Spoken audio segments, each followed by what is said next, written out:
है ये दोस्तों, कैसे हो आप लोग। आज हम बात करने वाले हैं एक बहुत ही इंटरेस्टिंग चैप्टर की, ड्राइंग क्लोजर।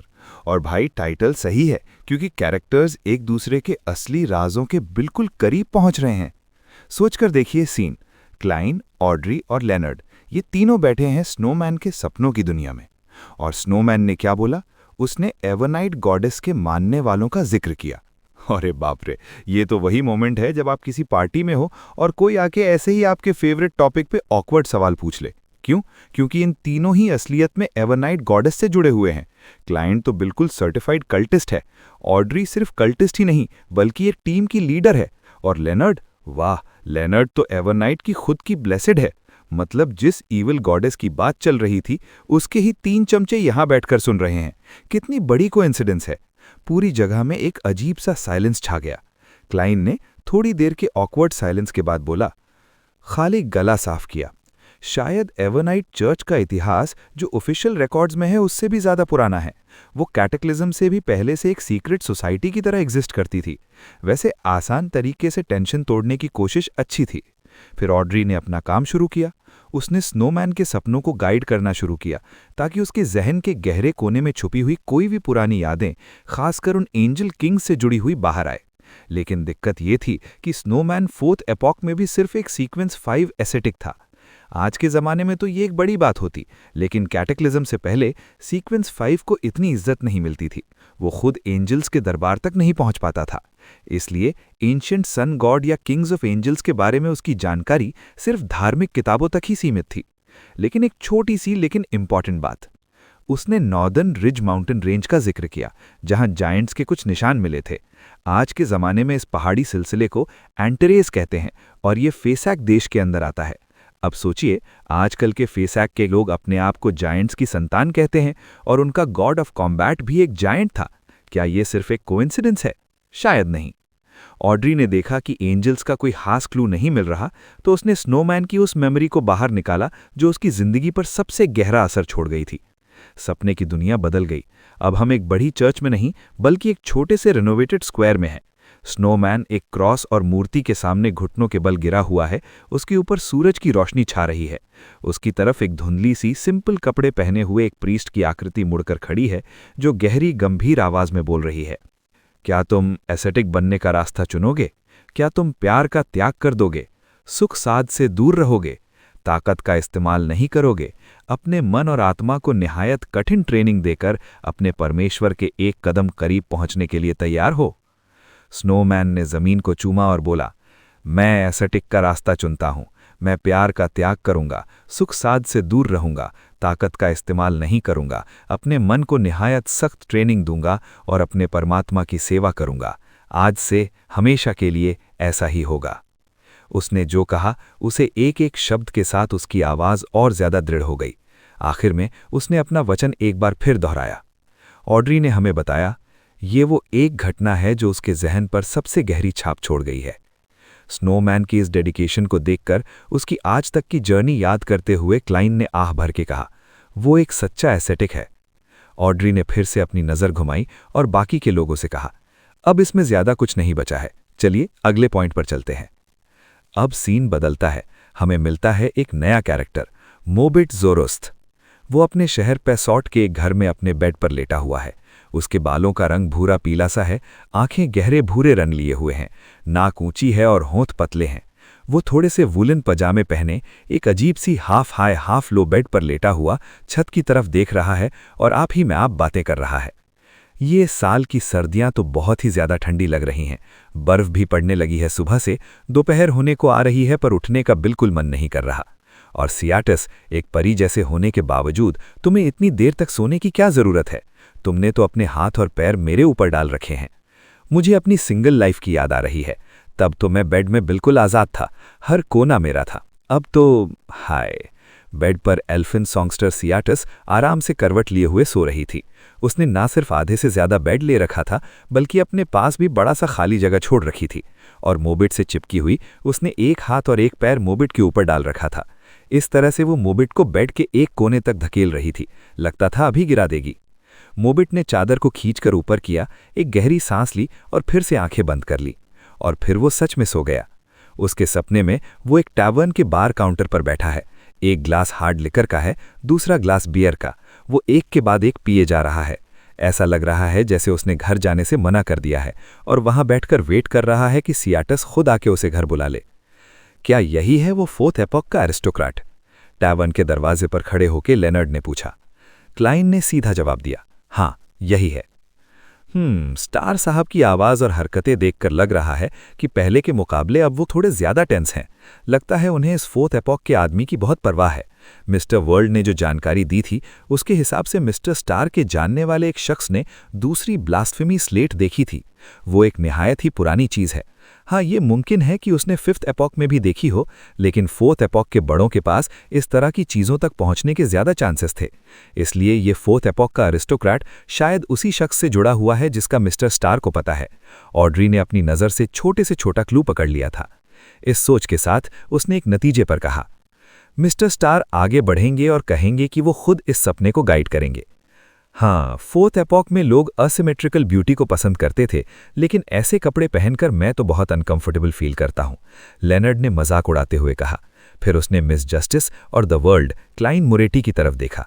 इस बार मुझे करने दो। ठीक है, ऑड्री ने एक ताज़ा मुस्कुराहट के साथ जवाब दिया। क्लाइन को यह देखकर खुशी हुई। उसने इसे रोकने का सोचा भी नहीं। कोई बात नहीं। लेनर्ड ने अपना कॉलर थोड़ा सा ठीक किया और चंद कदमों में बार काउंटर पर जाके मोबिट के बगल में बैठ गया। उसने वहां की मशहूर सैंजिन बियर मंगाई।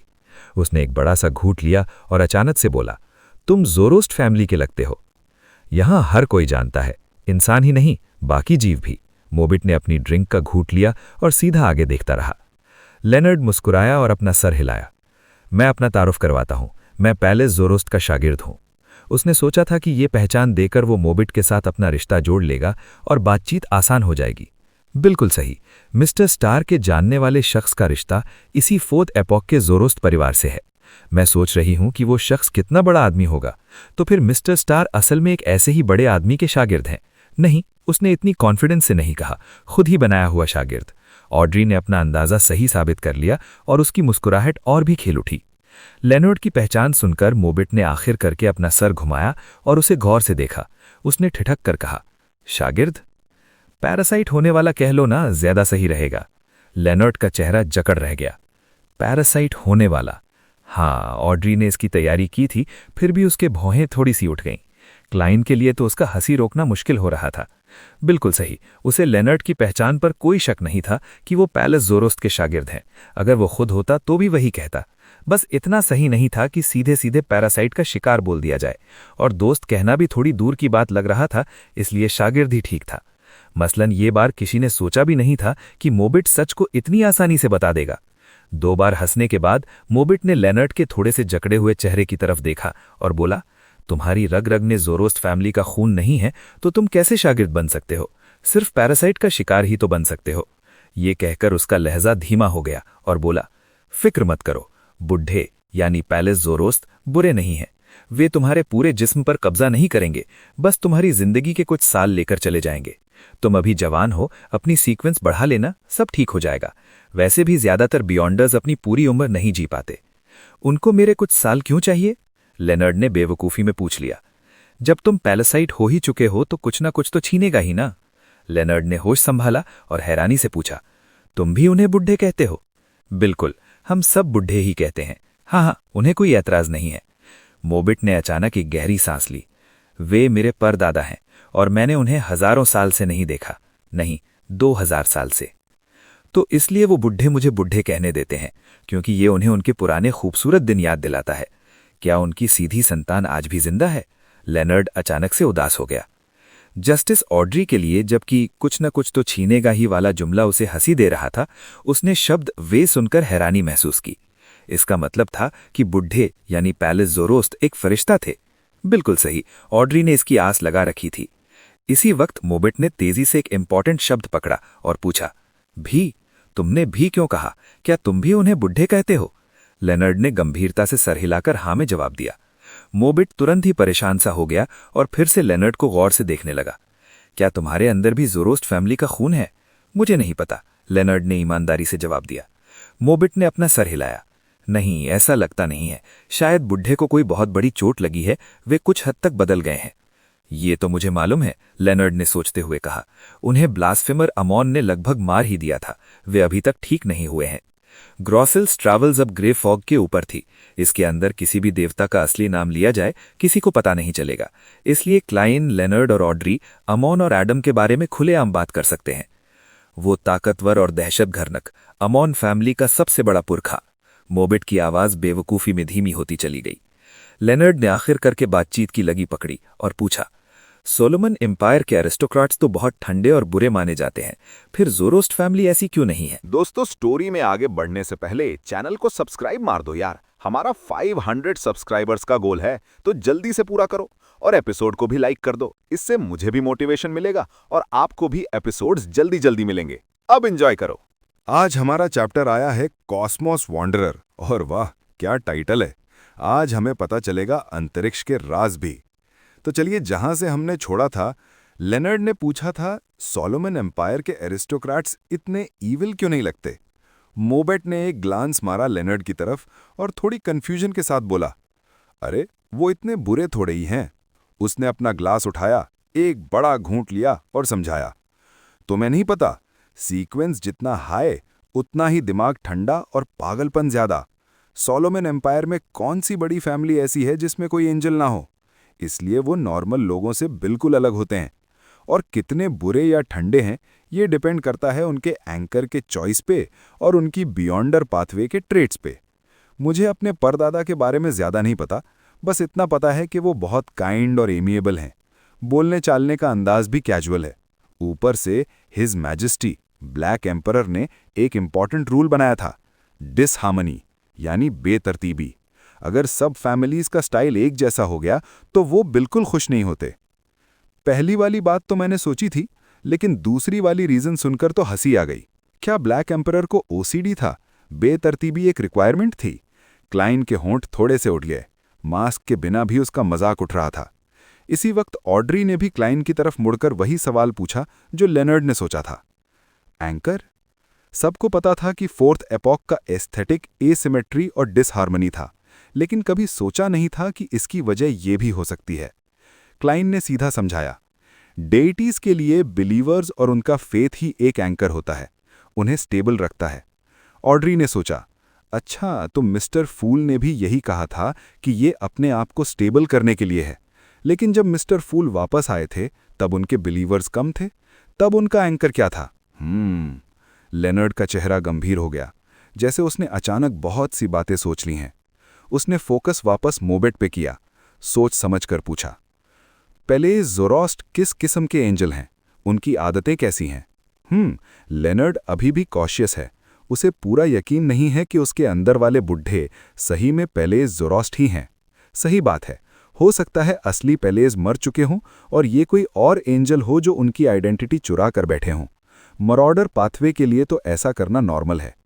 क्लाइन ने सोचा, वाह, इंपॉर्टेंट मामलों में अपनी सेफ्टी से जुड़ी बातों में लेनर्ड कितना रिलायबल है, वरना उस वक्त भी मुझे जिंदा नहीं पहचान पाता। बाकी छोटी मोटी बातों में तो भाई बिल्कुल हाफ हार्टेड है। दिमाग है लेकिन उसे यूज करने की मेहनत नहीं करता। मोबेट थोड़ा रुका, फिर उसने एक और घूंट हार्ड लिकर का पिया और बोला, बुढ़े घर पर बिल्कुल एक आम बुढ़े लगते हैं। थोड़े बतूने हैं, अपने बच्चों पत्थों को थप्पड़ मारते रहते हैं और जिंदगी का मजा लेते हैं। अगर पहले से ना पता हो तो कोई नहीं बता सकता कि वो सीक्वेंस 1 एंजल हैं। उनका एस्थेटिक स्टाइल हिज मैजेस्टी से अलग है। वो कैटेगरीज में अब्जॉर्ब्ड रहते हैं, साफ सफाई पसंद करते हैं और दुश्मनों से लड़ते वक्त छल कपट में मास्टर हैं। अक्सर दुश्मनों को इतना परेशान करते हैं कि वो खुद ही कोलैप्स हो जाते हैं। लेनर्ड ने हाँ में जवाब दिया, ये तो बिल्कुल ऐसा ही है जैसे आज तक वो हैं। फिर उसने पूछा, क्या तुम्हारे पास उनकी पोर्ट्रेट है? पोर्ट्रेट क्यों लेकर घूम रहा हूं, मैं कोई ढूंढ थोड़ी रहा हूं। और तभी लेनर्ड ने एक तरफ पॉइंट करके बोला, वो देखो, वही तो है। क्या? मोबेट ने हैरानी से मुड़कर देखा और देखा कि उसका राइट हैंड कब का एक ऑयल पेंटिंग पकड़े हुए है। उसने पेंटिंग उठाई और उस पर एक बुढ़े की तस्वीर साफ दिखने लगी। गहरी भूरी आंखें, पूरा सफेद बाल नीटली पीछे की तरह सीता हुआ, चेहरे पर ज्यादा रिंकल्स नहीं। जवानी में काफी हैंडसम लगे होंगे। मोबेट से मिलता जुलता था, लेकिन उसकी मुस्कान बिल्कुल सॉलिम थी। ऑड्री ने पैरों की उंगलियों पर बल देकर तस्वीर देखी और सोचा, ये देखकर बिल्कुल नहीं लगता कि ये सीक्वेंस 1 एंजल है। शायद उन्होंने अपना मिथिकल क्रीचर फॉर्म नहीं दिखाया है। लेनर्ड ने पोर्ट्रेट याद कर ली। फिर उसने ज़ोरास्ट फैमिली से रिलेटेड कुछ और सवाल पूछे। मोबेट ने जवाब दिए, सिवाय सीक्वेंस 3 से 0 तक के पोर्शन नेम्स के। उसको पता था बस इतना कि सीक्वेंस 1 का नाम है वर्म ऑफ टाइम। फिर बात बदली सोलोमन एम्पायर की तरफ। लेनर्ड, तुम्हारे ज़माने में एम्पायर में कौन कौन सी बड़ी फैमिलीज थी? मोबेट ने ग्लास रखकर हाथ खोला, उंगलियां गिनते हुए बोला, ड्यूक्स वाली फैमिली ज़्यादा नहीं थी। हमारी ज़ोरास्ट फैमिली, अब्राहम फैमिली, ज़ाराथुल फैमिली, ऊपर से मेडिसी फैमिली और लॉर्ड ओरोबोरस के पास शोहरत ना सही, लेकिन उनका दर्जा किसी से कम नहीं था। हर नाम के साथ उसने एक उंगली बंदी, आखिर में मुट्ठी बना ली। फिर मुस्कुराकर बोला, उस वक्त ट्यूडर और ट्रांसोएस्ट हिज मैजेस्टी के सबसे लॉयल एंजल्स थे, लेकिन फिर भी हमसे नीचे थे। ऑगस्टस और कैस्टिया के बराबर थे। ऑड्री ने सोचा, वाह, ऑगस्टस फैमिली की हिस्ट्री इतनी पुरानी है, सोलोमन एम्पायर तक जाती है। लेनर्ड ने अगला सवाल पूछा, उस जमाने में नॉर्दर्न कॉन्टिनेंट का क्या हाल था? हर जीव जंतु हिज मैजेस्टी के आगे झुका हुआ था। डेइटीज ने भी उनकी हुकूमत मानी थी ताकि अपने ओपोनेंट से लड़ सकें। वो सब अपने अपने कंट्रीज लेकर गरीब इलाकों में रहते थे। एवरनाइट, गॉड ऑफ कॉम्बैट और डेथ एक दूसरे के खिलाफ थे। स्टॉर्म, ब्लेजिंग सन और विजडम की तीनों डेइटीज का आपस में बड़ा कॉन्फ्लिक्ट था। अर्थ का एटीट्यूड अनक्लियर था, लेकिन वो गॉड ऑफ कॉम्बैट की तरफ ज्यादा झुकी थी। इस वजह से वो कभी स्टेबल अलायंस बनाकर हिज मैजेस्टी और ट्रू क्रिएटर से नहीं लड़ पाए। मोबेट ने गहरी सांस ली, और इसी बैलेंस को मेंटेन करने के लिए हिज मैजेस्टी ने साउथ कॉन्टिनेंट पर अटैक नहीं किया और डेथ को प्लेन्स और जंगल लेकर बालम एम्पायर बनाने दिया। लेनर्ड ने याद किया, हाँ, आखिर में 6 डेटीज ने मिलकर ब्लैक एम्परर को हराया और फिर ट्यूडर ट्रांसवेस्ट यूनाइटेड एम्पायर बना। कितना कुछ बदल गया। तभी मोबेट ने मुड़कर उसे देखा। सिगरेट है क्या? ये ट्रू क्रिएटर के बिलीवर्स ने जो छोटी सी चीज निकाली है वो काफी बढ़िया है। लेनर्ड ने सपने में ही सिगरेट मटीरियलाइज कर दी और उसे पकड़ा दी। मोबेट ने राइट हैंड से बार के पीछे किचन से आग की लपट निकाली, सिगरेट जलाई और एक लंबी खींच ली। लेनर्ड ने क्यूरियसली पूछा, ट्रू क्रिएटर के बिलीवर्स को स्मोकिंग पसंद है? हाँ, लॉर्ड मेडिसी तक कभी कभी सिगरेट पी लिया करते थे। हैबिट सी बन गई थी उनकी। मोबेट ने कुछ छुपाया नहीं। लेनर्ड ने हाँ करते हुए पूछा, तुम किस डेटी पर बिलीव करते हो? हिज मैजेस्टी ही ना। एम्पायर के सारे एरिस्टोक्रेट्स उन्हीं पर बिलीव करते हैं, सिवाय लॉर्ड्स मेडिसी और ओरोबोरस के। वो ट्रू क्रिएटर पर बिलीव करते हैं, और ड्यूक बेथेल अब्राहम शायद सिर्फ दिखावा करते हैं। मेरे हिसाब से वो खुद पर ही बिलीव करते हैं। हाँ, बेथेल अब्राहम, क्लाइन ने सोचा। लेनर्ड को इसके बारे में और पूछने का सिग्नल देने ही वाला था कि उसने खुद ही पूछ लिया। ड्यूक बेथेल अब्राहम कितने पावरफुल थे? मोबेट ने धुएं का छक्का उड़ाते हुए कहा, बहुत पावरफुल। लॉर्ड मेडिसी और ओरोबोरस तक उनसे डरते थे। वॉरिंग एरा में वो पब्लिकली उन एंजल्स में से थे जिनके डेइटी बनने के चांसेस सबसे ज्यादा थे। Warring era? लेनर्ड ने क्यूरियसली पूछा। मोबेट ने सिगरेट को देखते हुए कहा, ये इतना थ्रिलिंग नहीं है। वॉरिंग एरा वो टाइम था जब कैटेक्लिज्म खत्म हुआ था, लेकिन एम्पायर अभी एस्टैब्लिश नहीं हुआ था। लगभग 112 साल चला। हमारी ज़ोरास्ट फैमिली का पहला एंजल उसी एरा में मारा गया। खुशकिस्मती से हिज मैजेस्टी ने मदद की, इसलिए बियॉन्डर कैरेक्टरिस्टिक नहीं खोई। किसने मारा? लेनर्ड ने तुरंत पूछा। मोबेट ने सर हिला दिया। मैं अभी सीक्वेंस 4 तक नहीं पहुंचा, तो ऐसी बातें जानना मेरे बस की बात नहीं है। फिर उसने अब्राहम फैमिली के बारे में कुछ और बताया। मुझे उनकी फैमिली और उनकी बियॉन्डर पाथवे में बहुत इंटरेस्ट था। कहते हैं कि अप्रेंटिस पाथवे का कोई भी सीक्वेंस 2 या शायद 3 तक पहुंच गया तो वो कॉस्मॉस में घूम सकता है। कॉस्मॉस? क्लाइन की आंखें फैल गई, पूरा ध्यान लग गया। मोबेट आगे बोला, उन्होंने कॉस्मॉस से रिलेटेड बहुत सारी इन्फॉर्मेशन छोड़ी है। कई इंटरेस्टिंग चीज़ों का रिकॉर्ड है। मुझे कभी उन किताबों को बोरो करने का मौका नहीं मिला, लेकिन मैंने सुना है कि कॉस्मॉस में घूमने के लिए उन्होंने 3 लॉज बनाए हैं। पहला लॉ, किसी भी कॉल का जवाब मत दो। दूसरा, किसी अननोन क्रीचर या बिल्डिंग के पास जाने की हिम्मत मत करो। तीसरा, अकेलेपन से सहना सीखो। सुनकर ही लग रहा है कॉस्मॉस कितना बड़ा और खतरनाक जगह है। क्या आज के अब्राहम फैमिली के पास अब भी वो ट्रैवल नोट्स हैं? मिस मजिशियन से पूछूंगा, क्लाइन ने सोचा। उसने नजर उठाई और देखा कि ऑट्री भी उसी तरफ सोच रही थी। मिस मजिशियन, दोनों ने एक दूसरे की आंखों में यही बात पढ़ ली। लेनर्ड ने भी यही सोचा। उसने हाँ करते हुए बाकी सवाल पूछे। इस बातचीत के दौरान मोबेट की यादों के साथ साथ सपना भी बदलता गया। हमें दिखे मेडिसी, ओरोबोरस और दूसरे हाई लेवल फिगर्स। लेकिन मोबेट का ब्लैक एम्परर और बेथेल अब्राहम से कम ही संबंध था और उन्हें सीधे देखने की हिम्मत भी नहीं थी, इसलिए उनकी तस्वीर उसके जहन में धुंधली थी। आखिर में ऑड्री ने क्लाइन और लेनर्ड की दोनों बाहों पकड़ी और उन्हें एक साथ सियाथास के सपने में लेकर कूद पड़ी। वहां क्या सीन था? एल्विन सॉन्गस्टर सियाथास अपने गार्डन में खड़ी हुई पेट पकड़े हुए मोबेट को फ्राउन करते हुए देख रही थी, और उसने जो कुछ कहा उसका जवाब मोबेट ने जो दिया सुनकर हम तीनों के पैर तले जमीन खिसक गई। सियाथास, क्या तुम मेरे पेट में पैदा होने वाले बच्चे को चुराकर अपने जिस्म में डाल सकते हो? मोबेट डरते हुए, हो सकता है, लेकिन मेरे जिस्म में डालने से भी मैं उसे पैदा नहीं कर सकता। सियाथास गंभीरता से सोचते हुए, तो फिर जरूरी ऑर्गन्स चुरा कर लाओ। मोबेट घबराते हुए, चोरी करना हो सकेगा, लेकिन उसके बाद जो कुछ करना होगा मेरी औकात के बाहर है। क्या सवाल है और क्या जवाब है। एक एल्फ अपने ही पेट में पल रहे बच्चे को चुराकर अपने पति के अंदर डालना चाहती है, और पति उसका ऑर्गन्स कैसे चुराए इस पर सोच रहा है। क्या लॉजिक है यार। ऑड्री ने थोड़ी देर के स्टंट साइलेंस के बाद अपनी तरफ से सजेशन दी, क्या इस बार मैं करूं? अरे भाई, क्या सीन है। ऑड्री क्या करने वाली है? क्या वो सियाथास के इस बिजार रिक्वेस्ट को पूरा कर पाएंगी या कुछ और सोचेंगी? अगले चैप्टर का इंतजार कीजिए। ऑड्री की आंखें चमकी। उसने ये सब इन्फॉर्मेशन अपने दिमाग में उतार ली। फिर वो डायरेक्टली सियाटस के पास गई। उसके गाइडेंस में गार्डन में मोबेट की शक्ल धुंधली पड़ गई और वो सियाटस के सपने से गायब हो गया। ऑड्री की हरी आंखों में लहरें उठी, उसके होठ हिलने लगे जैसे कुछ पढ़ रही हो। पूरा सपनों का संसार हिला। गार्डन का सीन ऐसे टूट गया जैसे शीशा हो। फिर उसके टुकड़ों ने मिलकर एक नया रूप लिया, एक कोरल से बना हुआ बड़ा महल। ये महल इतना खूबसूरत था कि देखने वालों की आंखें चमक उठती, लेकिन उसके ऊपर गहरी नीली समुद्री पानी की तह थी, जिसके कारण ऊपर आसमान दिखता ही नहीं था। पूरी जगह अंधेरी और उदासी से भरी थी। अंदर मोटे कोरल के स्तंभों ने एक बड़े से डोम को सहारा दिया था।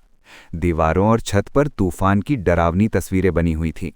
इन तस्वीरों और कोरल्स के ऊपर चांदी की बिजलियां जिंदा जैसे अपने आप घूम रही थीं और आखिर में मिलकर जमा हो रही थी 9 सिड्ढियों पर, जो मोती, हीरे, पन्ना और फिरोजा से जड़े हुए थे।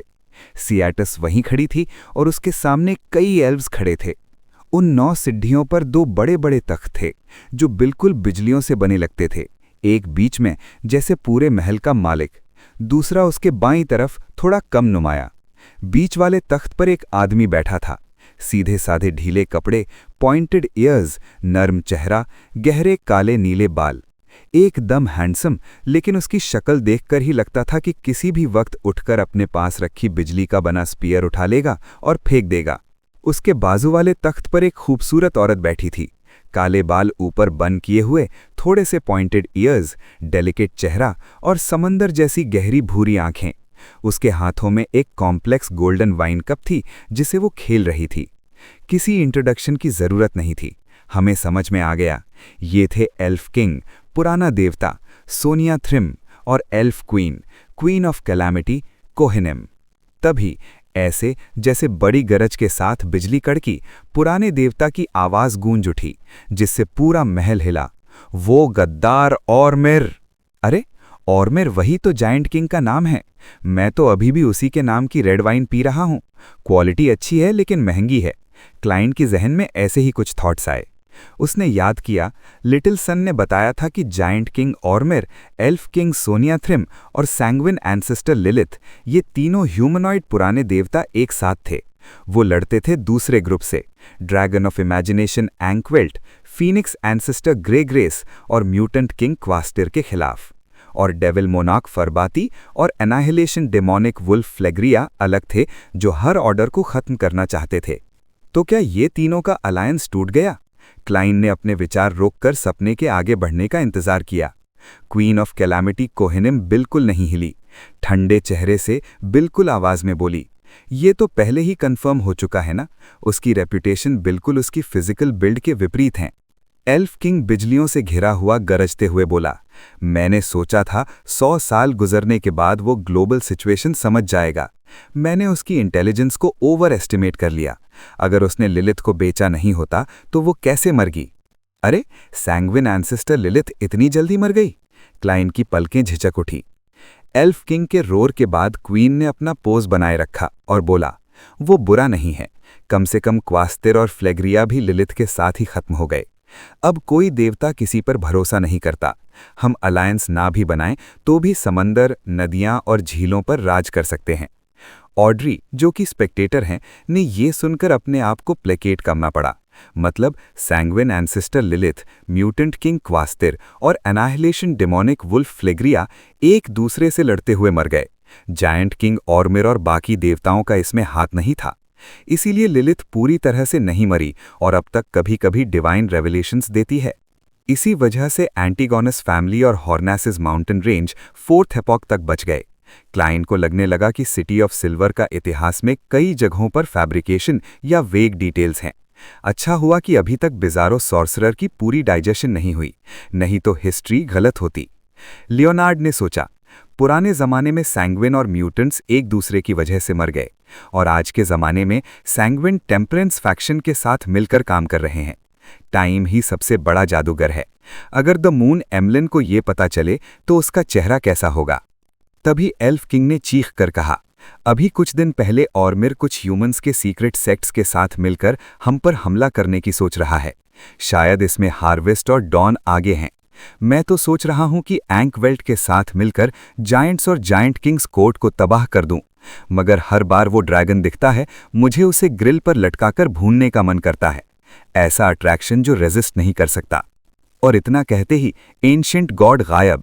पूरा महल हिला, एक दरार पड़ गई, फिर एक तेज बिजली चमकी और वो वापस अपने तख्त पर आया, हाथों में एक शुद्ध बिजली का बना स्पीयर लिए। क्वीन ने पूछा, तुम जायंट किंग्स कोर्ट गए थे? मैंने ऑर्मिर को सिखाया है, एल्फ किंग ने बिना कुछ छिपाए जवाब दिया। सियाटस और बाकी अटेंडेंट्स ने और जोर से सर झुका लिया। उन्होंने जमीन पर अपने जिस्म से भी मोटे फिसलते हुए टेंटिकल्स देखे, जिनके ऊपर चांदी की बिजलियां चमक रही थीं। तभी उन्होंने आंखें बंद कर लीं। सपना बदल गया। अब सियाटस दूसरे एल्व्स के साथ बातचीत कर रही थी। इन बातों से पता चला कि सियाटस सेकेंड एपोक के एक रिलेटिवली पीसफुल टाइम में रहती थी। जायंट्स, एल्व्स, ड्रैगन्स, डेविल्स, फीनिक्सेस सब एक साथ रहते थे। वैम्पायर्स, डेमोनिक वुल्व्स, ट्रीन्स, सी मॉन्स्टर्स, म्यूटेंट्स और ह्यूमंस अलग अलग फैक्शंस के नीचे लोअर मिडिल क्लासेस में थे। लियोनार्ड ने सोचा, ये तो न चर्च के रिकॉर्ड से मिलता है, न सिटी ऑफ सिल्वर की लेजेंड से। शायद ओल्ड मैन को भी इतना नहीं पता होगा। क्लाइन ने सर हिलाकर कहा, जरूरी नहीं, सेकेंड एपॉक के कई लोग 4th एपॉक तक बच गए या आज तक जिंदा हैं, जैसे विजडम एंजल। लियोनार्ड ने अंदाजा लगाया। शायद। क्लाइन ने कंफर्म नहीं किया। फिर मुस्कुराकर बोला, जब तुम मोबिट से बात कर रहे थे, मैं सोच रहा था कि तुम मिस जस्टिस को दूर खड़ा कर दोगे। लियोनार्ड ने उसकी तरफ देखा और आस्ते से जानबूझकर एक जादारी की। तुमने पहले ही कह दिया था कि मेरे पीछे कोई ऐसा है जिसने दूसरी ब्लास्फेमी स्लेट देखी है। अगर मैं मिस जस्टिस को दूर कर देता तो क्या वो कनेक्ट नहीं कर लेती? ऊपर से तुमने ये भी बताया था कि बैकलैंड में अमोन के अवतारों से लड़ते वक्त क्लीन अप ऑपरेशन में मिस जस्टिस का हाथ था। एक सीक्वेंस 5 स्पेक्टेटर के लिए जो उसे पता है वही काफी है। उसे ज़ोरास्टर फैमिली के बारे में पता चल गया तो ट्रुथ उसकी आंखों के सामने है, इसलिए उसे दूर करने की क्या जरूरत? इतना मुश्किल काम? मैं मिस्टर फूल को विटनेस बनाकर सबसे वाव करवा लूंगा कि एक दूसरे के सीक्रेट्स नहीं बताएंगे। क्लाइन ने हाँ में सर हिलाया। अगर तुम मिस जस्टिस को दूर करते तो फिर सीक्रेट वाव का मुद्दा उठाना मुश्किल हो जाता। तभी सियाटस ने आगे बात शुरू की। सैंग्विन एंसेस्टर, एनाइहिलेशन डेमोनिक वुल्फ और म्यूटेंट किंग की मौत के बाद उनके सब्सिडरी गॉड्स में से कुछ मर गए, कुछ दूसरे पुराने देवताओं के आगे सरेंडर कर गए और कुछ गायब होकर पंधेरों में छुपे रहे। ऑड्री, जो खुद को एक एल्फ बना चुकी थी, उसने तुरंत पूछा, किसने किसकी तरफ सरेंडर किया? कौन मरे? सियाटस याद करते हुए बोली, मैंने तो कभी देखा भी नहीं। सैंग्विन की गॉडेस ऑफ लाइफ और म्यूटेंट किंग का गॉड ऑफ वॉर मर गए, उनके नाम तक कोई याद नहीं रखता। एनाइहिलेशन डेमोनिक वुल्फ का god of the dead Salenger phoenix ancestor के साथ चला गया। सैंग्विन की गॉडेस ऑफ ब्यूटी ऑर्निया हमारे साथ आ गई। म्यूटेंट किंग का गॉड ऑफ स्पिरिचुअल क्रीचर्स तोल्जना और एनाइहिलेशन डेमोनिक वुल्फ की गॉडेस ऑफ मिसफॉर्चून अमानेसिस गायब हो गई। सैलेंजर, ऑर्निया, ये दो नाम सुनते ही क्लाइन का चेहरा एक पल के लिए जकड़ रह गया। उसने अपने क्लाउन पावर्स यूज करके अपने आप को संभाला। ऑर्निया वही है blood moon queen, fourth epoch की ट्रुन्स वेस्ट एम्पायर की एम्प्रेस, और सैलेंजर वो है बैलम एम्पायर का founder, emperor of the underworld, death. दोस्तों, ये वही नाम है जो हम फिफ्थ एपॉक में सुनते आए हैं, लेकिन अब पता चला कि ये सेकंड एपॉक से ही चले आ रहे हैं।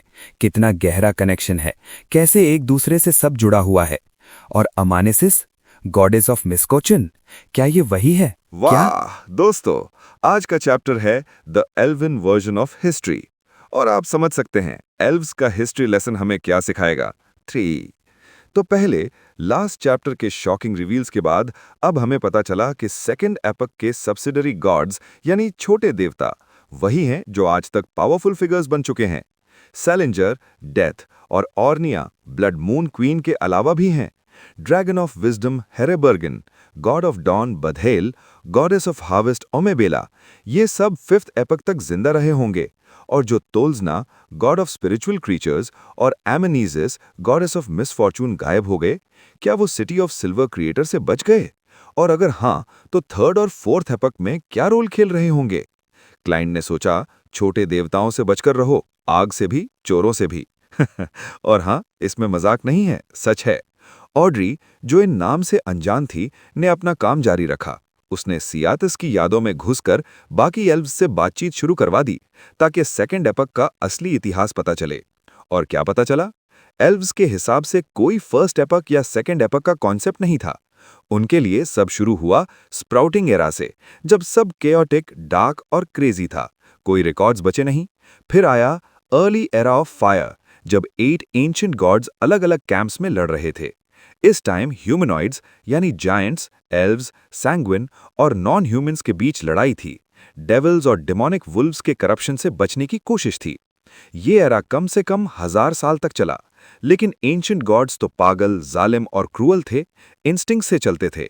जब लिलिथ, क्वेस्टर और फ्लेग्रेया एक दूसरे से लड़ते हुए मर गए, तब अर्ली एरा ऑफ फायर खत्म हुआ और फिर ड्यूअल एरा आया, जब जायंट्स और ड्रैगन्स सबसे स्ट्रांग थे। फिर जब 5 रेसेस का नया बैलेंस बना, तब नॉर्दर्न, सदर्न, ईस्ट कॉन्टिनेंट और 5 सीज में थोड़ा पीस आया। यही वो टाइम है जिसमें सियातिस पैदा हुई और बढ़ी हुई। ईस्ट कॉन्टिनेंट यानी फुसेकन लैंड ऑफ द गॉड्स। ये बात तीनों के दिमाग में आई। शायद कैटैक्लिज्म के वक्त ही वो अबेंडेड हो गया। लेकिन दिक्कत यह है कि सियातिस कभी ईस्ट कॉन्टिनेंट गई ही नहीं। उसने सिर्फ एल्फ किंग्स कोर्ट और समुद्र के कसीदों तक ही सफर किया था। फिर ऑड्री ने एल्फ की ट्रेडिशंस और लैंग्वेज के बारे में पता किया। एल्विश लैंग्वेज एल्फ किंग ने स्प्राउटिंग एरा में बनाई। हर शब्द एक फर्स्ट जनरेशन एल्फ के पैदा होते ही बना। मतलब जितने एल्विश शब्द उतने ही पहले द्वार के एल्व्स। वाओ! ट्रेडिशंस अलग अलग जगहों के हिसाब से अलग हैं। जंगल के एल्व्स और सी एल्व्स की आदतें बिल्कुल डिफरेंट हैं, लेकिन कुछ कॉमन पॉइंट्स हैं। 1. वो अपने किंग यानी एंशिएंट गॉड और क्वीन पर बिलीव करते हैं। 2. शिकार के खून से खाना बनाते हैं। 3. रोस्टिंग पसंद है। सी एल्व्स भी रीफ पर आके बॉनफायर पार्टी करते हैं। 4. नेचर के करीब रहते हैं, स्पाइसेस यूज करना जानते हैं। 5. स्ट्रॉन्ग लोगों को आइडलाइज करते हैं। और 6. सबसे फनी, वो जल्दबाजी में फख्र महसूस करते हैं, मतलब सोचते कम हैं, एक्ट ज्यादा करते हैं। क्लाइंट ने सोचा, मिथ और रियलिटी मिक्स है, पता नहीं क्या सच है क्या झूठ। इनकी ट्रेडिशंस ने मेरे थ्योरीज की वाट लगा दी। फिर आया असली सस्पेंस वाला हिस्सा, वेस्टर्न कॉन्टिनेंट। ऑड्री ने सियातिस के सपने को उस कीवर्ड के आसपास घुमा दिया। सपना फिर से कोरल पैलेस में था। सियातिस क्वीन ऑफ कैलामिटी कोहेनेम के पीछे पीछे चल रही थी, एक क्रिस्टल विंडो तक। उसने क्वीन के कॉम्प्लेक्स ड्रेस को देखा, फिर उस डेइटी को देखा जो कैलामिटीज कंट्रोल करती थी, और क्यूरियोसिटी से पूछा, योर हाइनेस, क्या आप वेस्ट की तरफ देख रही हैं? एल्ड्स डायरेक्ट हैं, अगर उन्हें वायलेंस का डर नहीं तो सीधे पूछ लेते हैं। क्वीन ने मुड़कर नहीं देखा, इनडिफरेंट आवाज में पूछा, तुम्हें क्यों लगता है? सियातिस, मैंने एक लेजेंड सुना है कि हम एल्व्स वेस्टर्न कॉन्टिनेंट से आए हैं। क्या सच में वेस्टर्न कॉन्टिनेंट एग्जिस्ट करता है? क्या वही पहले द्वार के एल्व्स पैदा हुए? क्वीन के होठ थोड़े से उठ गए। उसने एक स्लाइटली भूली बिसरी सी आवाज में कहा, वेस्टर्न कॉन्टिनेंट शायद है, शायद नहीं भी। हर रेस को अपने आप को एक आला ओरिजिन, एक मानसिक घर देना पड़ता है। सियातिस, तुम्हारे लिए तुम्हारा घर कहाँ है? सियातिस ने ब्लैंकली जवाब दिया, मेरा घर जहां हिज मैजेस्टी और योर हाइनेस हैं, ये पैलेस और वो जंगल जहां मेरे पेरेंट्स रहते हैं, इस बात के साथ ही उसके इमोशंस हैवी, लॉस्ट और मेलंकोलिक हो गए, क्योंकि उसका सबकॉन्शियस याद दिला रहा था कि वो घर से 2000-3000 साल से दूर है, ग्रॉसल्स ट्रैवल्स में फंसी हुई है। क्वीन ने कामली फाइनल जवाब दिया, इसलिए तुम जैसे एल्व्स के लिए वेस्टर्न कॉन्टिनेंट नहीं है, लेकिन कुछ एल्व्स के लिए वो जरूर है। सियातिस ने आगे नहीं पूछा, क्योंकि उसको याद आया कि क्वीन खुद फर्स्ट जनरेशन एल्फ नहीं है। ये कैसा क्रिप्टिक जवाब है? क्लाइंट कंफ्यूज हो गया। लेकिन अच्छा है कि वेस्टर्न कॉन्टिनेंट का 5th एपक तक कोई रोल नहीं है, इसलिए ज्यादा टेंशन नहीं है। अब सपनों की गाइडेंस खत्म। दोपहर हो रही थी। ऑड्री, क्लाइन और लिनार्ड वापस मोबिट और सियातस के बेडरूम में आ गए। वो दोनों देख रहे हैं मोबिट अपनी एल्फ वाइफ के हाथ पांव में जकड़ा पड़ा है। ऑड्री ने जेंटली मुस्कुराकर कहा, लगता है इनका जीवन अच्छा चल रहा है। लिनार्ड, जिसके अंदर पोएट का लिबरल टेम्परमेंट तो है लेकिन टैलेंट नहीं, ने हाथ पॉकेट्स में डालकर सर हिलाया। नहीं, इतनी वायलेंट, डायरेक्ट, इमेजिनेटिव और जल्दबाजी बीवी के साथ रहना टेरिफाइंग होगा। सिर्फ मोबिट जैसा आदमी ही इसमें मजा ले सकता है। वैसे एक एक्सपीरियंस थीफ को ऐसी ही औरत चाहिए होती है जो उसे कंट्रोल कर सके। पता नहीं ओल्ड मैन के फैमिली के लोग किस तरह के पार्टनर्स पसंद करते हैं। फिर उसने रॉसेल एम्परर की एक पोएम कोट की, for my love I will sacrifice my life. Klein ने सुना और कुछ नहीं बोला। उसने नहीं बताया कि सियातस और मोबिट असल में मर चुके हैं। उन्हें तब पता चला जब वो प्यार करते थे। जो बुक में है वो बस कॉपीज हैं। लेकिन छोड़ो, अभी बताने की जरूरत नहीं। फिर तीनों ग्रॉसेल के घर की तरफ चले। रास्ते में उन्होंने एक सोल्जर देखा, फ्रंजियार, जो फिलोसोफर के नाम से जाना जाता है। ऑड्री ने पहचान लिया। क्या ये वही सोल्जर है जो 100 साल पहले का है? क्लाइन ने याद किया। उसने फ्रंजियार की एक चीज बैकलैंड में सिमेट्री में रखवा दी थी। उसने चुपके से हाँ में सर हिलाया। ऑड्री ने सोचा, मिस्टर वर्ल्ड इमोशनल हो रहे हैं। सरफेस पर तो काम है, लेकिन अंदर कई फीलिंग्स हैं। उसने पूछा, क्या हम उसका सपना देख सकते हैं? मुझे जज और डिसिप्लिनरी पैलेडिन की पोशन फॉर्मूलास चाहिए। क्लाइन ने कहा, कोई बात नहीं। लेनार्ड की आंखें डार्क हो गईं। फ्रंजियार बेंच पर सोता हुआ था और तीनों उसके सपने में आ गए। सपना एक बस्लिंग सिटी का था, बैकलैंड। फ्रंजियार एक घर के बाहर खड़ा था, अंदर जाने की हिम्मत नहीं कर रहा था। जब एक बूढ़ी औरत, उसकी मां, बाहर आई तो वो एक्साइटेड होकर उसे गले लगाने गया, लेकिन उसका हग डायरेक्टली थ्रू चला गया। कोई कांटेक्ट नहीं हुआ। फ्रंजियार वहीं जाकर रह गया, ब्लैंकली चिल्लाया, मदर। ऑड्री ने ये सीन देखा और घूमकर आइकॉनिक क्लॉक को देखा। उसने होठ गबाए और क्लाइंट से पूछा, क्या ये लोग बुक वर्ल्ड से बाहर नहीं आ सकते? क्लाइंट की आवाज एक सीरीन रिवर की तरह थी। बहुत टाइम हो गया है। अगर बाहर आएं तो बूढ़े होकर मर जाएंगे या डायरेक्टली डस्ट बन जाएंगे। मैंने फ्रंजियार की एक चीज बैकलैंड पहुंचा दी है, यानी ये क्रूअल रियलिटी है। ऑड्री ने सोचा। उसने सपने से बाहर मोबिट और सियातस की तरफ देखा। लेनार्ड ने कुछ पूछना चाहा लेकिन चुप हो गया। फिर ऑड्री ने सीरियसली फ्रंजियार के सपने को गाइड किया। 2 पोशन फॉर्मूलाज मिलने के अलावा उसने उसे एक खूबसूरत सपना दिखाया, जहां वो अपने माँ बाप, भाई बहन के साथ खुश था। एक ब्यूटीफुल ड्रीम। आखिर में तीनों पहुंच गए ग्रॉसेल के घर। ये था एक्सप्लोरेशन का आखिरी स्टॉप। यहां से कलेक्टिव सबकॉन्शियस में जाना था और इस बुक के गहरे राज ढूंढने थे। तो दोस्तों, आज हमने सीखा, 1. एल्व्स का अपना हिस्ट्री टाइमलाइन। 2. वेस्टर्न कॉन्टिनेंट एक मिस्टीरियस कॉन्सेप्ट है। 3. मोबिट सियाटस की बिजार लेकिन क्यूट रिलेशनशिप। 4. फ्रंजियार की इमोशनल बैक स्टोरी। 5. और अब ग्रॉसेल के सीक्रेट्स का इंतजार। क्या ग्रॉसेल के कलेक्टिव सबकॉन्शियस में कोई बड़ा राज छुपा है? क्या हमें 8 स्टोन माइल कैसे मिलेगा? अगले चैप्टर में पता चलेगा। और बहनों, आज का चैप्टर है इलॉजिकल डिटेल्स। और जैसे नाम से ही पता चल रहा है, आज हमें कुछ ऐसे क्लूज मिलेंगे जो बिल्कुल सेंस नहीं बनाते। लेनर्ड आगे देखते हुए ब्लैंकली पूछ रहा है, कौन सा वाला ग्रॉसेल है? आगे एक बड़ा बॉनफायर है और उसके आसपास 10-12 ग्रेश ब्लू स्किन सिंगल आइड जायंट्स हैं और सब एक जैसे दिख रहे हैं। क्लेन ने अंदर ही अंदर सोचा, बिना फेसलेस की एबिलिटी के मैं भी नहीं पहचान पाता। मुझे तो सब जायंट्स एक जैसे लगते हैं, age, hair style, height, scars, कपड़े और मैच्योरिटी के बिना। उसने कामली ऑड्री की तरफ देखा, जैसे कह रहा हो, स्पेक्टेटर हो, तुम्हें तो पता होना चाहिए। ऑड्री ने हाथ उठाकर एक जायंट की तरफ इशारा किया जो दारू का बड़ा घूंट लेता था और कभी-कभी दांत निकालकर चीर करता था। वो है ग्रॉसेल। लगता है जायंट्स की ट्रेडिशन में क्लैपिंग की जगह रोर से अप्रूवल दिखाया जाता है। जितना जोर से चिल्लाओ उतनी ही तारीफ। क्लेन ने सोचा, मिस जस्टिस अब फोक स्कॉलर बन गई हैं। अच्छा हुआ ये सिर्फ चिल्लाते हैं, गाते नहीं, वरना नॉइज से कान फट जाते। जायंट्स की आवाज मॉड्यूलेट करने की स्किल बिल्कुल नहीं है। उसने ऑड्री से कहा, फिर गाइडेंस शुरू करो। ऑड्री आगे बढ़ी, लेनर्ड पीछे हट गया। लेनर्ड ने अपनी राइट हैंड से चिन को सहलाया और सोचते हुए बोला, बताओ सेकंड इपॉक में कौन सी सुपरनैचुरल रेस के पास एवरनाइट पाथवे की बियॉन्ड अ कैरेक्टरिस्टिक्स थी? क्लेन ने उसकी तरफ देखा।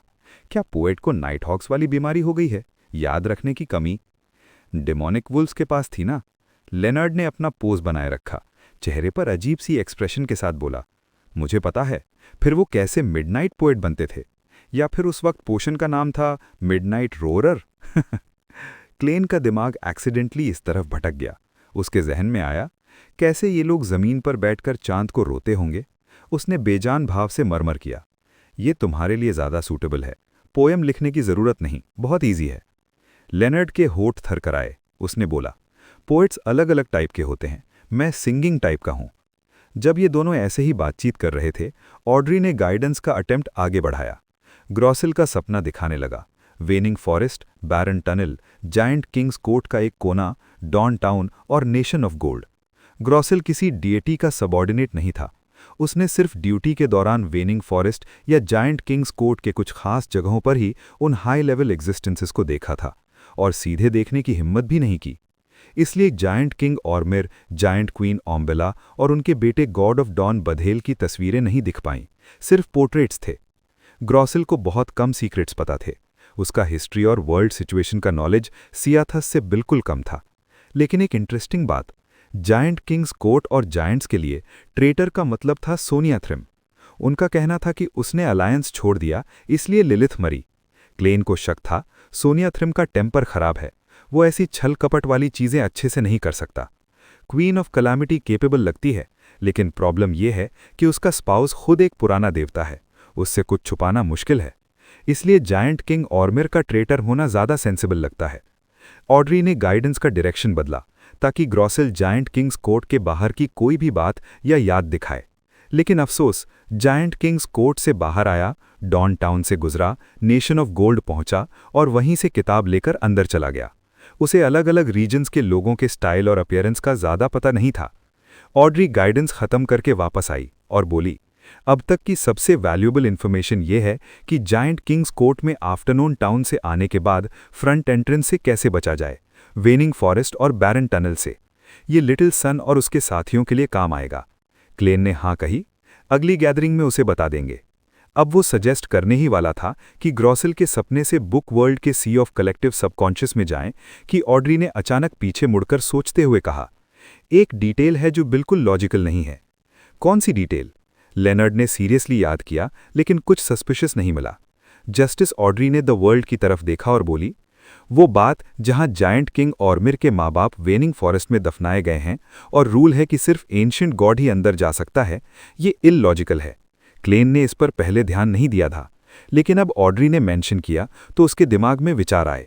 उसने सोच समझकर कहा, जायंट किंग के माँ बाप जायंट्स के एंसेस्टर्स के बराबर हैं। नॉर्मली पूरा रेस उनकी वर्शिप करता। बिल्कुल सही, हर रेस अपने एंसेस्टर्स को किसी न किसी लेवल पर वर्शिप करती है, जायंट्स भी।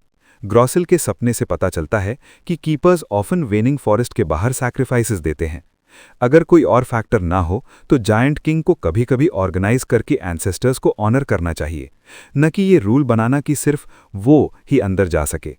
लेनर्ड ने अपना ओपिनियन दिया, शायद वेनिंग फॉरेस्ट बहुत डेंजरस है। पुराने जायंट्स तो पागल, वायलेंट और इरैशनल थे। उनकी बॉडीज ने एनवायरनमेंट को करप्ट कर दिया होगा, पूरे फॉरेस्ट को अफेक्ट किया होगा, इसलिए समझ आता है। ऑड्री और क्लेन ने एक साथ अपना सर हिलाया, दोनों ने मना किया। क्लेन ने समझाया, अगर सिर्फ डेंजर या करप्शन है तो जायंट क्वीन ओम्बेला और गॉड ऑफ डॉन बधेल भी उससे विथस्टैंड कर सकते हैं। जायंट किंग की मदद से तो बिल्कुल प्रॉब्लम नहीं, फिर भी उन्हें भी वेनिंग फॉरेस्ट में जाने से मना है, एंशिएंट गॉड के साथ भी। ऑड्री ने सीरियसली हाँ कही, शायद अंदर दफनाए गए जायंट किंग के माँ बाप नहीं हैं, कोई और सीक्रेट है। ये ज्यादा लाइकली है। उसने सीरियसली हाँ कही। उसने अपना सिल्वर मास्क पहना हुआ था, उसकी हरी आंखें थोड़ी इधर उधर घूम रही थीं, क्यूरियोसिटी दिखाती हुई। लेनर्ड ने स्माइल करते हुए कहा, अगर ऐसा है तो वो कौन सा सीक्रेट है जो न बीवी को बताया जा सके, न बच्चे को, न छोटे देवताओं को, न अपनी ही रेस के लोगों को? काफी इंटरेस्टिंग है। एक और राउंड डिस्कशन के बाद तीनों ने टाइम का फायदा उठाकर बैरन टनल से जायंट किंग्स कोर्ट के अंदर जाने का प्लान किया, उसी जगह जो सनसेट में फ्रीज थी। क्लेन के एक्सपीरियंस के हिसाब से ये एक्चुअली ग्रॉसिल के सपने की सीमा तक जाने का रास्ता था। इस बार क्रीपिंग हंगर एक्टिवेट करने या ज़ॉम्बी की स्ट्रेंथ से बड़े दरवाजे खोलने की ज़रूरत नहीं थी। ऑड्री ने डायरेक्टली सपने को इन्फ्लुएंस किया और दरवाज़ा कागज़ की तरह खुल गया। अनशैडोड क्रूसिफिक्स की वजह से क्लेन ह्यूमन स्किन्ड ग्लव नहीं पहन सकता था। दरवाजे के बाहर एक धुंधला सा संसार था। जायंट किंग्स कोर्ट का सीन नहीं, बल्कि एक क्लिफ था। कलेक्टिव सबकॉन्शियस के सीन में होने वाली अलग अलग सिचुएशंस के बारे में छोटी सी बातचीत के बाद ऑड्री ने क्लिफ के किनारे पर एक सीढ़ीदार स्टेयरकेस मटीरियलाइज करवा दी। सीढ़ियां घूमती हुई अंधेरे, धुंधले, साइलेंट और बेहिसाब गहराई में उतर रही थीं, माइंड वर्ल्ड में। तीनों ने देर नहीं की, सीढ़ियों पर कदम रखकर नीचे उतरने लगे। इस अकेलेपन भरे, पागल कर देने वाले माहौल में ऑड्री ने हर कुछ दूरी पर प्लेकेट यूज किया। ये सिर्फ क्लेन, लेनर्ड और खुद के लिए नहीं, बल्कि उस ग्रेइश वाइट क्लिफ, ग्रॉसिल के सबकॉन्शियस को भी शांत करने के लिए था, ताकि वो कोई डिस्टर्बेंस न करे। पहली बार जो कई सारे सड़े हुए जायंट हाथ दिखे थे, वो इस बार नहीं आए, और जो अनबेरेबल फीलिंग्स थीं, अकेलापन, खामोशी, इन्फिनिटी, वो भी इतने टेरिफाइंग नहीं लगे, क्योंकि अब आपस में बात कर सकते थे। लेनर्ड ने घूमकर कहा, ये माइंड वर्ल्ड है, कॉन्शियसनेस का डोमेन अलग ही है। उसने कुछ पोएम्स के जरिए अपने फीलिंग्स बताने की कोशिश की, लेकिन आखिर में छोड़ दिया। क्लेन ने सोचा, कहीं और होता तो मैं पोएट को चुप करवा देता, लेकिन यहां अच्छा है कि कुछ बोल रहा है। ऑड्री ने भी बातचीत को रिजेक्ट नहीं किया, बोली, ये माहौल का एसेंस है जो हम महसूस कर रहे हैं। क्लिफ्स, गहराई, धुंधला संसार, ये सब हमारे सबकॉन्शियस का रिफ्लेक्शन है। अगर कोई और रेस होती तो शायद अलग होता। लेनर्ड ने इंटरेस्ट से कहा, अब मुझे साइकोलॉजी इंटरेस्टिंग लगने लगी है। क्लेन ने उसकी तरफ देखा और अपने आप को रोका कि न कहे, तेरे पर्सनालिटी और हैबिट्स देखकर स्पेक्टेटर पाथवे तेरे लिए बिल्कुल सूटेबल नहीं है। इस बातचीत में तीनों ने टाइम का हिसाब खो दिया। आखिर में वो सॉलिड लेकिन धुंधली जमीन पर आ पहुंचे। ऊपर देखा तो लहसिल साए थे, जो मिलकर एक इमेजिनरी सी बना रहे थे। तीनों आगे बढ़ने ही वाले थे कि एक वाटर स्पाउट अचानक उछला और उससे एक धुंधली सी आकृति उभरी। एक ग्रेइश ब्लू जायंट, 6 से 7 मीटर लंबा, छाती पर ड्रैगन के स्केल्स थे और ऐसे पैटर्न्स, सिंबल्स और लेबल्स थे जो किसी भी नॉर्मल लैंग्वेज से परे थे। उसका सिंगल वर्टिकल आई खून से भरा हुआ था, जिसमें से एक वायलेंट एरा फैल रहा था, जिसमें ऑब्वियस डिस्ट्रक्शन के हिंट्स थे, और उसने एक खून से लथपथ इंसान की टांग काट रखी थी। ये एक डेमीगॉड लेवल जायंट था। वो कलेक्टिव सबकॉन्शियस के सी में छोड़ा गया एक प्रोजेक्शन था, शायद किसी इंसान या दूसरे रेस के एंसेस्टर से असली मुलाकात, या फिर ग्रॉसिल और दूसरे जायंट्स ने सुना होगा। उसके आते ही वो पागलपन एक ऐसी प्लेग की तरह फैलने लगा जो इन्फेक्ट कर सकता था, क्योंकि ये एक ऐसा संसार था जो डायरेक्टली माइंड और कॉन्शियसनेस को टच करता था। क्या होगा अब? कैसे ये तीन इस डेमीगॉड जायंट से बचेंगे? क्या सी ऑफ कलेक्टिव सबकॉन्शियस में और भी ऐसे ही स्कैरी चीजें हैं? अगले चैप्टर का इंतजार रहेगा। दोस्तों, आज का चैप्टर है अंडर द सी, और हाँ, literally under the sea, collective subconscious के सी के अंदर। तो जहां हमने छोड़ा था, एक 7-8 मीटर का जायंट खून से भरी आंख इंसान की टांग काटते हुए हम पर चला आ रहा था। लेकिन याद रहे, ये जायंट असली नहीं है, ये एक स्ट्रॉन्ग इमोशन है। किसी जिंदा क्रीचर की गहरी छाप जहन में घुसकर सबकॉन्शियस में आई, फिर उसे सी में सेटल होकर एक मार्क बना दिया। ये मार्क कलेक्टिव सबकॉन्शियस के सी की एक बूंद है, जो आसपास की सेम स्पीशीज के क्रीचर्स को अफेक्ट करती है। एक शेयर्ड एंशिएंट मेमोरी जो हर एक की रग-रग में है।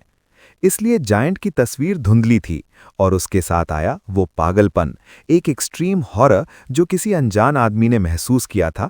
वो बिल्कुल असली लगा। वो हर क्रीचर के body of heart and mind, astral projection और सोल बॉडी को कंटैमिनेट कर सकता था। यही डेंजर है इस सी में, स्ट्रेंथ या लेवल से नहीं, बल्कि इमोशंस और फीलिंग्स से जो यहाँ छपे हैं। तभी जब वो जायंट आया, क्लाइन ने तुरंत अपने इमोशंस कंट्रोल किए। फिर उसने यूज किया इल्यूजन क्रिएशन, लेकिन टारगेट थे लेनर्ड और ऑड्री। इन दोनों की आंखों में अब वो जायंट बिल्कुल नॉर्मल लगा, कोई मैडनेस या वायलेंस नहीं। इसलिए कंटैमिनेशन होने से पहले ही दोनों बिल्कुल कूल रहे। लेनर्ड ने हाथ पॉकेट से निकाला, राइट हैंड फैलाई। वो एक्चुअली अपने टूथ में सील्ड टेरर बैंशी निकालना चाहता था, एक पावरफुल स्पिरिट वर्ल्ड क्रीचर जो ब्यूटीफुल फेस और रॉटिंग बॉडी की है, जो कॉन्शियसनेस ड्रेन करती है। लेकिन उसे याद आया कि वो एस्ट्रल प्रोजेक्शन फॉर्म में है और ग्रे फॉग ने उसे क्लीन कर दिया है, कोई स्पिरिट नहीं बचा। उसने सोल अश्योरर की पावर्स यूज की, उसकी ग्रीन आंखें गहरी और शांत हो गईं। जायंट शैडो ने स्पीड थोड़ी कम कर दी। ऑड्री ने कामली आर्म्स फैलाकर प्लेकेट यूज किया। एक इनविजिबल हवा चली। जायंट फिगर थम सा गया। कंटैमिनेशन कम हो गई। इस दौरान क्लाइन ने निकाला वो ब्रॉन्ज क्रॉस जो तेज स्पाइक से भरा है। उसने एक छोटी सी मेटल बॉटल खोली जिसमें उसका खून था। उसमें से कुछ बूंदें क्रॉस पर डाली और सॉलमली बोला, लाइट। एक चमकता शुद्ध फ्लॉलेस लाइट फूटा। क्लाइन का ब्लैक ट्रेंच कोट लहराता रहा और जायंट फैंटम उस रोशनी में डूब गया। Greyish blue giant almost immediately पिघल गया।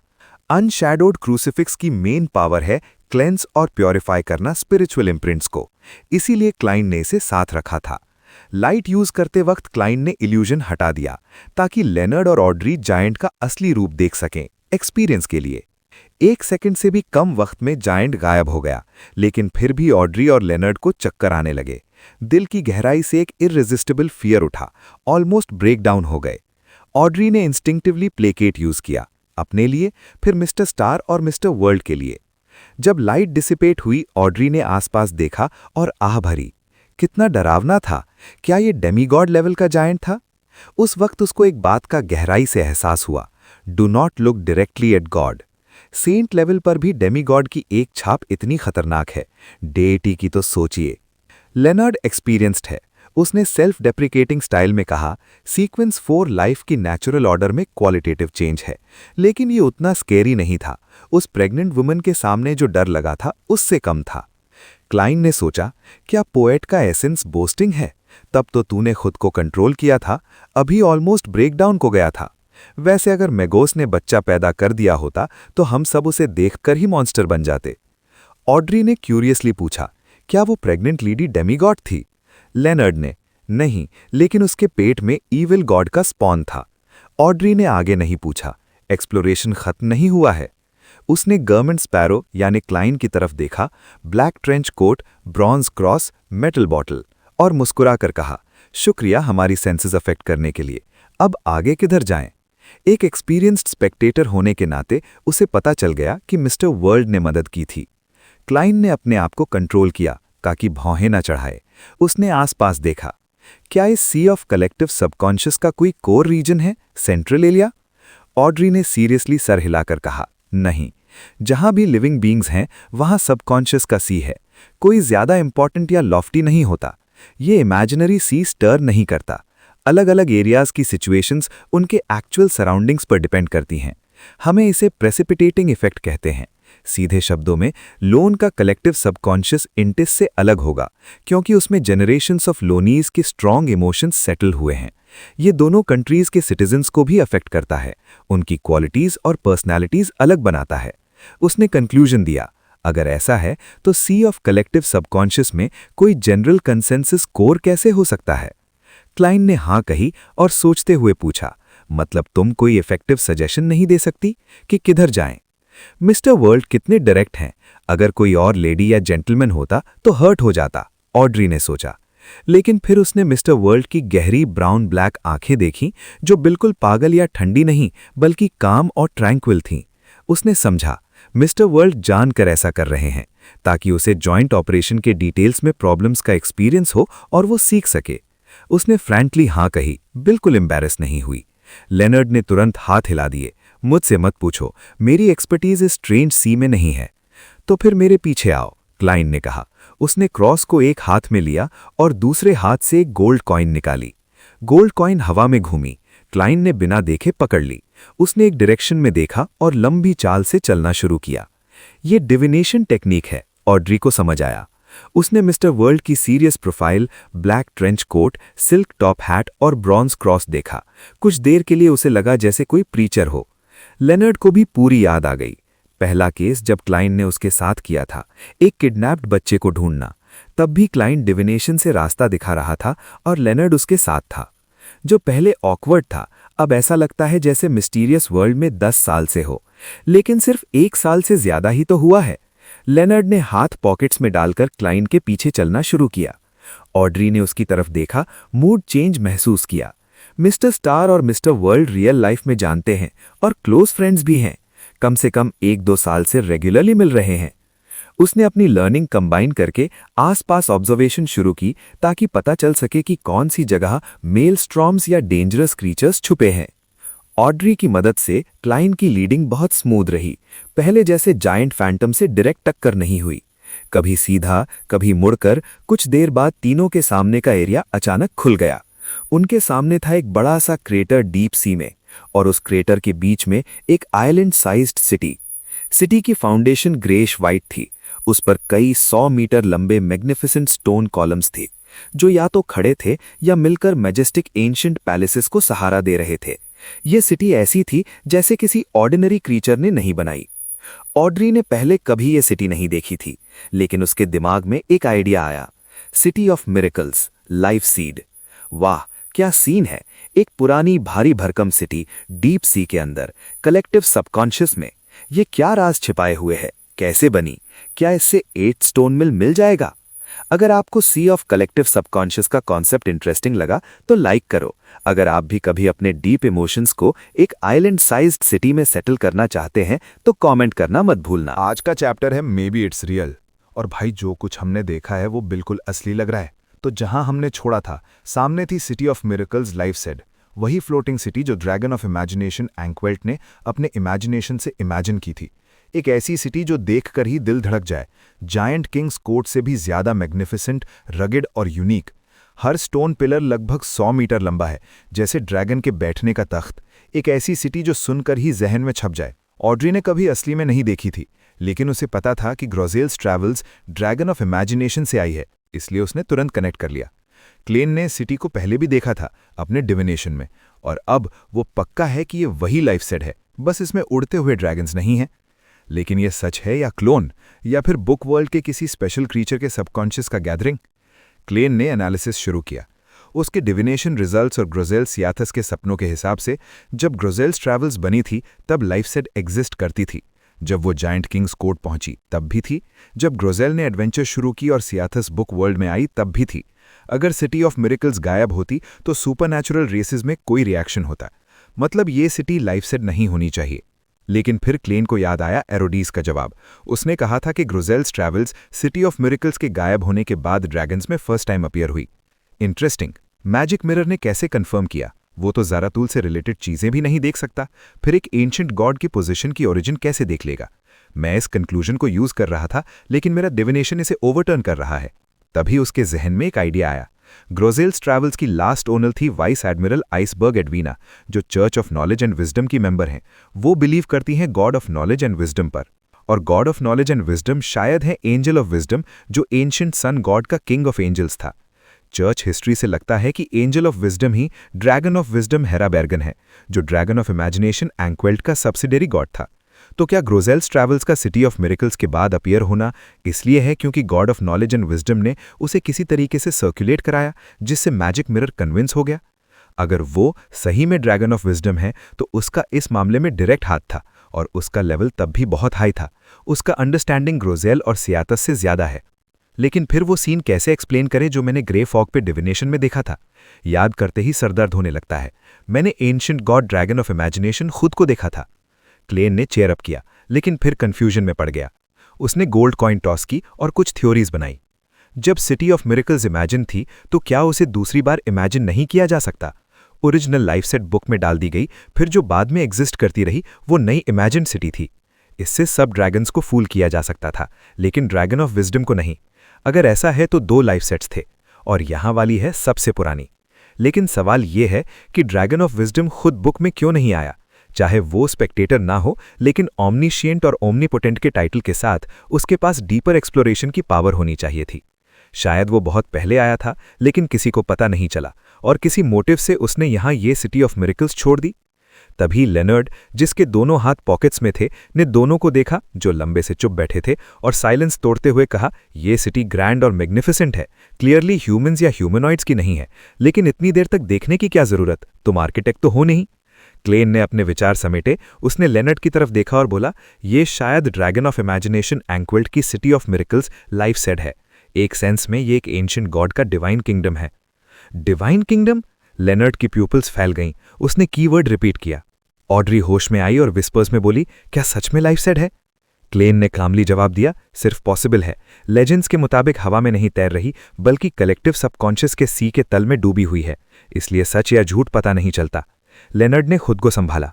उसने मैग्निफिसेंट सिटी को फिर देखा और सेल्फ डेप्रिशिएटिंग स्टाइल में मुस्कुराकर बोला, मैंने कभी सोचा नहीं था कि एक दिन मैं एक एंशिएंट गॉड के डिवाइन किंगडम में आ जाऊंगा। अंदर ही अंदर सोचा, अगर मिस जस्टिस ना होती तो मैं जरूर कहता कि क्लेन की लाइफ कितनी रिच है। उसने ऊपर फ्लोटिंग सी वाटर फैंटम्स की तरफ देखा और सोचते हुए पूछा, कैसे पता चलेगा कि सी ऑफ कलेक्टिव सबकॉन्शियस असली है या इमेजिन्ड? ऑड्री ने थोड़ी देर सोचकर बोली, डिफरेंस बताना मुश्किल है, या फिर यहाँ का कलेक्टिव सबकॉन्शियस भी असली है। एसेंस में कलेक्टिव सबकॉन्शियस स्ट्रॉन्ग इमोशंस और फीलिंग्स का एक्यूमुलेशन है। इस दुनिया के लोग इमेजिनरी हो सकते हैं, लेकिन उनके एक्सपीरियंसेस, फीलिंग्स, खुशी, गुस्सा, दर्द, दुखी, ये सब सच में हुए हैं। उसने बात आधी छोड़ दी, कुछ समझ आया लेकिन बोल नहीं पाई। तभी क्लेन ने अचानक कहा, जो चीज़ें वो इमेजिन कर सकता है वो कॉन्जोर हो जाएंगी, जो किंगडम वो ड्रीम करेगा वो फिजिकल वर्ल्ड पर उतर आएगी। उसने गोल्ड कॉइन पॉकेट में रखी और कूद गया डीप सी क्रेटर में। उसका ब्लैक ट्रेंच कोट लहराता रहा। जो फ्यूचर वो डिक्लेयर करेगा वो जरूर होगा, रियलिटी बन जाएगा। उसके ग्लाइडिंग करते हुए ये शब्द आए। ऑड्री की हरी आंखें पहले ब्लैंक थीं, फिर चमक उठीं, फिर वो भी कूद पड़ी सिटी ऑफ मिरेकल्स की तरफ। Leonard shocked. खतरे का लेवल डिवाइन किया? ये एंशिएंट गॉड का डिवाइन किंगडम हो सकता है। नाइट हॉक्स की ट्रेनिंग के हिसाब से ये स्टैंडर्ड ऑपरेटिंग प्रोसीजर नहीं है। क्लेन ने अंदर ही अंदर सोचा, कभी ऐसा हुआ कि मैंने डिवाइन नहीं किया? तुमने मेरा छोटा सा एक्शन नहीं देखा? मैंने अभी गोल्ड कॉइन रखी है और मुझे इंट्यूएशन से कोई वार्निंग नहीं मिली। और अगर मेरी थ्योरी सही है तो ड्रैगन ऑफ विजडम यहां पहले ही आ चुका होगा। अगर कोई खतरा होता तो उसने खत्म कर दिया होता। अगर मिस जस्टिस ना होती तो मैं तुझे जरूर डांटता। क्लेन ने अपनी डायरेक्शन और स्पीड एडजस्ट की। कई 100 मीटर लंबे स्टोन पिलर्स के बीच से गुजरा, एक लेवल से दूसरी लेवल उतरता गया, आखिर में ग्रेइश व्हाइट जमीन पर कदम रख दिया। वो अब स्पिरिट बॉडी स्टेट में था, फ्लाइट कर सकता था। 2-3 सेकंड बाद सिल्वर मास्क जस्टिस ऑड्री उसके बगल में आई। ऑड्री ने ऊपर देखा, स्टोन पिलर्स और पैलेस की ग्रैंडियर देखकर थोड़ी देर शॉक्ड रह गई। फिर बोली, अंदर से और दूर से देखने में बिल्कुल फर्क है। शायद इसी तरह एक चूहा बैकलैंड में महसूस करता होगा। लेनर्ड भी ग्लाइड करता हुआ आया। उसने साइड से क्लेन की तरफ देखा। वो उसे बिलीव नहीं करता था, बल्कि वो क्लैरिफाई करना चाहता था। जॉइंट ऑपरेशन में अगर टीममेट करप्ट हो गया हो तो रेकलेस हो सकता है। नाइट हॉक्स का एक्सपीरियंस है। क्लेन ने सच कहा, अभी तक इंडिकेशंस ज्यादा डेंजर की नहीं दिखा रही। लेनर्ड ने आसपास देखा और बोला, सिटी ऑफ मिरेकल्स कितनी बड़ी है। इतनी बड़ी सिटी हम फ्लाइट भी कर लें तो पूरी एक्सप्लोर करने में कई दिन लग जाएंगे। क्या तुम्हारे पास कोई डेस्टिनेशन है? क्लेन ने हाँ कही और एक 200 मीटर से भी लंबे बड़े पैलेस की तरफ इशारा किया। यहां, अगर मुझे याद है तो वहीं ड्रैगन ऑफ इमेजिनेशन एंक्वेल्ट का रेजिडेंस था। लेनर्ड ने सोचा, क्लेन के पास प्लान है, जैसे मिस्टर फूल ने गाइडेंस दी हो। उसने रिलैक्स्ड महसूस किया। उसने अपने पैरों की ग्रेइश व्हाइट फाउंडेशन को देखा और बोला, ये डिवाइन किंगडम है, मुझे कुछ महसूस नहीं हो रहा। तभी ऑड्री, जो आसपास केयरफुली ऑब्जर्व कर रही थी, बोली, यहाँ की सारी एबनॉर्मैलिटीज लगता है उसी पैलेस की तरफ गैदर हो रही हैं। उसने वही पैलेस दिखाया जिसे क्लेन ने एंशिएंट गॉड का रेजिडेंस बताया था। तो दोस्तों, क्या होगा अब? क्या हम उस पैलेस तक पहुंच पाएंगे? क्या वहां 8 स्टोन माइल मिलेगा या कोई और राज? आगे के एपिसोड सुनने के लिए चैनल को तुरंत सब्सक्राइब मारो और हाँ, एपिसोड को लाइक करना मत भूलना। बाय, मिलते हैं नेक्स्ट एपिसोड में, तब तक अपना ख्याल रखना।